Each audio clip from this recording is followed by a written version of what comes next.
कानपुर शहर के एक बड़े व्यापारी ज्ञानचंद जी की पत्नी कौशल्या देवी हर साल की तरह इस साल भी तीज के त्योहार के लिए बहुत सी तैयारियां कर रही थीं। 5 बेटों और 5 बहुओं का भरा पूरा परिवार था उनका, इसीलिए हर त्योहार की तरह तीज के त्योहार की भी अलग धूम होती थी। अरे रजनी, सुधा, शीतल, मेघा, पूनम, आओ तुम सब भी अपने लिए साड़ियां पसंद कर लो। जी माँ जी, अभी आए। मैं तो ये गुलाबी वाली लूंगी, ये मुझे पसंद आ गई है। भैया वो बैंगनी रंग की दिखाना, मैं फिर ये नारंगी वाली लूंगी, इसका काम भी अच्छा है। पूनम तू कौन सी पसंद कर रही है? मैं ये हरे रंग वाली ले रही हूँ। हरियाली तीज पर हरी साड़ी, हरी चूड़ियां और फीकी मेहंदी। रजनी की बात सुनकर सारी जेठानियां खूब जोर से ठहाके लगाकर हंसी। पूनम चाहे तुम जितना मर्जी तैयार होने की कोशिश कर लो, पर सुहागन के श्रृंगार की असली चमक तो उसके हाथों की मेहंदी दर्शाती है। पर तुम्हारे हाथों पर तो मेहंदी आज तक कभी रची ही नहीं। हम सबके हाथों पर देखो कितनी लाल सुर्ख मेहंदी रचती है। पता नहीं पूनम तुम्हारे हाथों में मेहंदी क्यों नहीं रचती। चारों बहुओं के हाथ में मेहंदी रचती है, मेरे भी हाथों में मेहंदी रचती है। लाल मेहंदी का रंग अच्छा चढ़ता है, पर तुम्हारे हाथ तो हमेशा फीके ही रहते हैं। माँ जी आपको याद है जब पूनम की शादी हुई थी तो सबने कितनी बातें बनाई थी। मौसी जी, बुआ जी सब यही तो कह रही थी कि नई बहू के हाथों में तो मेहंदी रची ही नहीं।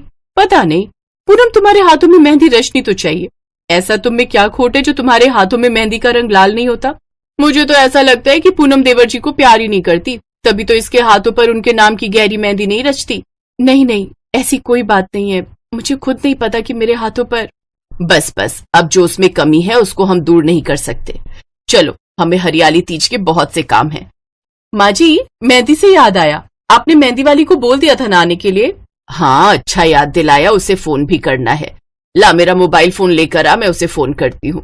कौशल्या देवी मेहंदी वाली को फोन करती हैं, पर मेहंदी वाली फोन नहीं उठा रही थी। क्या हुआ माँ जी?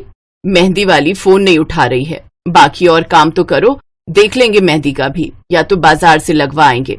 सब बहुएं तीज की दूसरी तैयारी में लग गईं। पूनम को बहुत घबराहट हो रही थी, क्योंकि उसे तो मेहंदी लगाने के नाम से भी डर लगता था।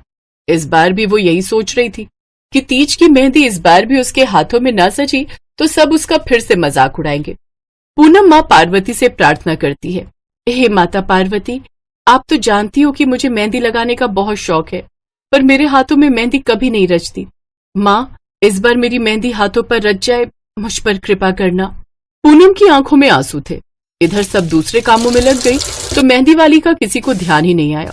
तीज का दिन आया, सभी बहुत सुंदर सुंदर साड़ियां और जेवर पहनकर तैयार हो गई, पर सबके हाथ बिना मेहंदी के थे, क्योंकि बाजार जाकर मेहंदी लगवाने का किसी को समय ही नहीं मिला। माँ जी, अब हम क्या करें? सब पूजा करेंगे शाम को तो हमारे हाथों की तरफ ही देखेंगे। हम में से तो किसी ने भी इस बार मेहंदी नहीं लगाई, और बाजार में तो बहुत भीड़ होने वाली है, हम सब मेहंदी कैसे लगाएंगे? अरे उस दिन मेहंदी वाली को फोन करने के बाद दोबारा मेरे दिमाग से उतर गया। तुम सब में से किसी ने मुझे याद नहीं दिलाया। मैं तो अपनी सहेलियों को मेहंदी का सुंदर डिजाइन दिखाती थी हर साल, अब इस साल क्या कहूंगी कि मैंने मेहंदी ही नहीं लगाई। पूनम की तो कोई बात नहीं, इसका तो सबको पता है कि इसके हाथों में मेहंदी रचती नहीं है, पर हम सबके हाथों में तो गहरा लाल रंग रचता है मेहंदी का। सब कितनी बातें बनाएंगी कि कौशल्या देवी की बहुओं ने मेहंदी ही नहीं रचाई। अरे अब बातें ही करती रहोगी या कोई सुझाव भी दोगी? तभी वहां से एक मेहंदी लगाने वाली गुजरती है जो गली गली आवाज लगा रही थी, मेहंदी लगवा लो मेहंदी, तीज की सुंदर सुंदर मेहंदी, फूल पत्तियों से सजी हुई सुंदर सुंदर मेहंदी लगवा लो, मेहंदी लगवा लो मेहंदी, सुंदर सुंदर मेहंदी। अरे माँ जी, गली में कोई मेहंदी लगाने वाली निकल रही है, हम उसे बुला लें क्या? हाँ हाँ बुला लो, देर मत करो, नहीं तो किसी और के घर में चली जाएगी, जल्दी बुला लाओ। ठीक है, मैं आवाज लगाती हूँ। रजनी मेहंदी वाली को आवाज लगाती है, ओ मेहंदी वाली, जरा सुनना तो, हमें भी मेहंदी लगवानी है, हमारे घर आ जाओ। अच्छा, किस किस को लगवानी है? अरे मुझे और मेरी सारी बहुओं को मेहंदी लगवानी है, तुम्हारी अच्छी कमाई हो जाएगी। पैसों की कोई चिंता नहीं है, पहले मेहंदी तो लगवा लो, तीज का त्योहार है, इतना शुभ दिन है। अरे मेहंदी वाली, तुम्हारा नाम क्या है? तुमने तो बड़ी सुंदर अपने हाथों पर आज मेहंदी लगा रखी है, तुमने भी तीज का व्रत रखा है क्या? मेरा नाम है गौरी। हाँ, मैंने भी तीज का व्रत रखा है मेरे पति के लिए, और मेहंदी तो 16 श्रृंगार में सबसे महत्वपूर्ण है, तो भला आज के दिन कोई भी सुहागन भला बिना मेहंदी के कैसे रहे? लाओ, मैं सबको एक एक करके मेहंदी लगा देती हूँ। देखना, मेरी मेहंदी इतनी चमत्कारी है कि सबके हाथों में लगते ही रंग लाल चढ़ जाएगा। वो तो बात सही है गौरी, मेरे और चारों बहुओं के तो हाथों में मेहंदी रच जाती है, पर पता नहीं मेरी सबसे छोटी बहू जो है ये पूनम, इसके हाथों में कभी मेहंदी रचती ही नहीं है। हमेशा इसके हाथ फीके ही रहते हैं, जितनी मर्जी बढ़िया मेहंदी लगवा लो।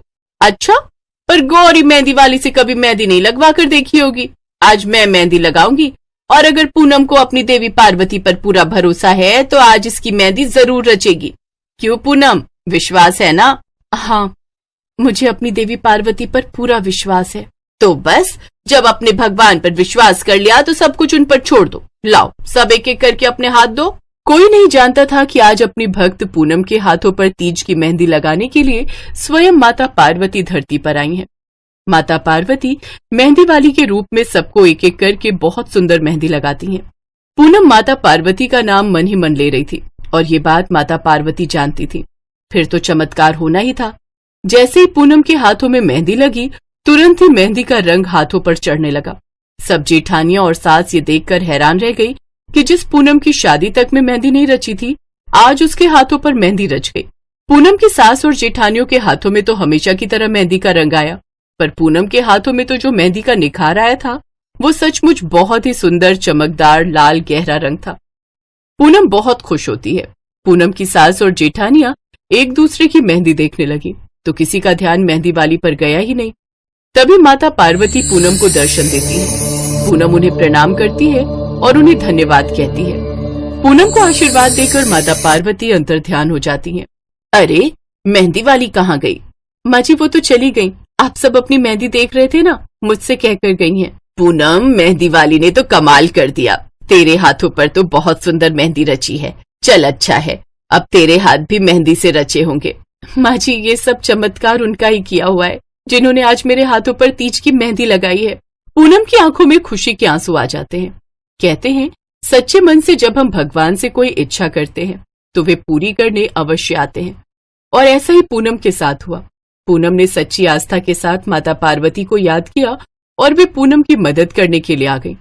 पूनम सबके साथ मिलकर खूब धूमधाम से तीज का त्योहार मनाती है। उस दिन के बाद माता पार्वती के आशीर्वाद से पूनम जब भी कभी मेहंदी लगाती तो हमेशा उसकी मेहंदी का रंग सुर्ख लाल होता।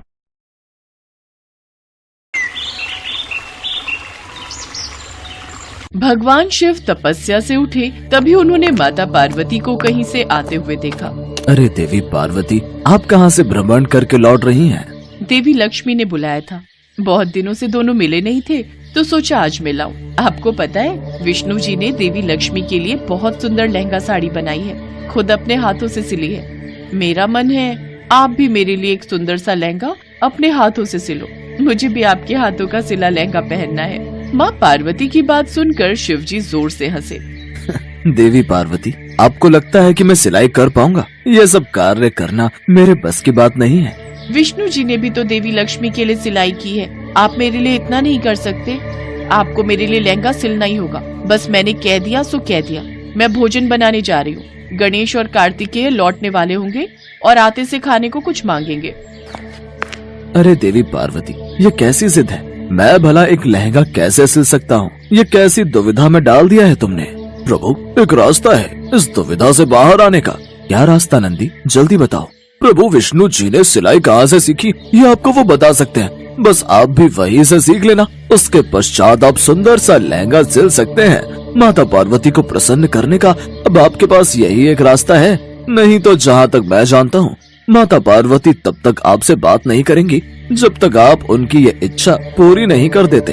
ये तो तुम सत्य कह रहे हो नंदी, ये तो मुझे पता है कैसे कैसे पापड़ बेलने पड़ते हैं पत्नी को मनाने के लिए। चलो मैं विष्णु जी से मिलकर आता हूँ।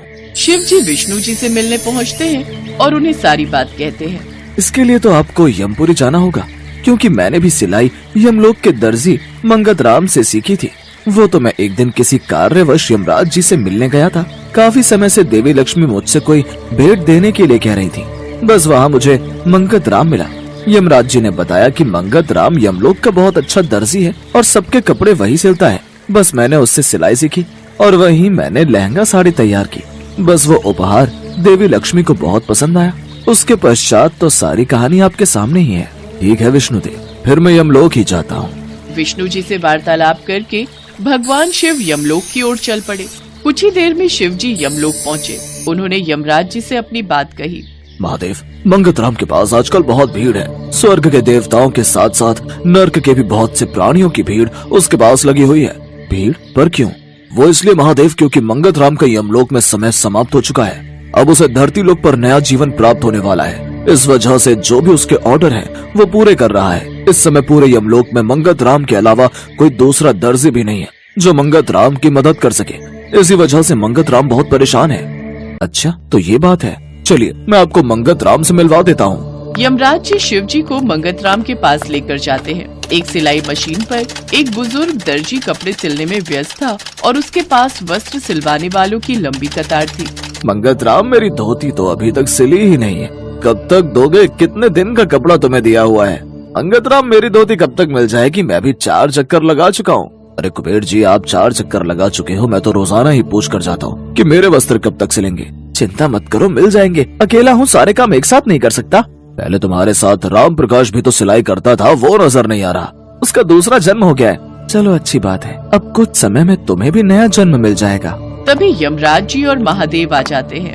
हाँ, बस अब कुछ ही दिन की बात है। मंगतराम भी धरती लोक पर नया जन्म प्राप्त करेगा। वैसे कुछ समय बाद एक 95 वर्ष के दर्जी यहाँ आने वाले हैं, पर महादेव, आपको तो यह कार्य जल्दी करना है। मंगतराम, यह कार्य तुम ही कर सकते हो। मंगतराम, स्वयं भगवान शिव जरूरी कार्य हेतु तुम्हारे पास आए हैं मुझसे मिलने।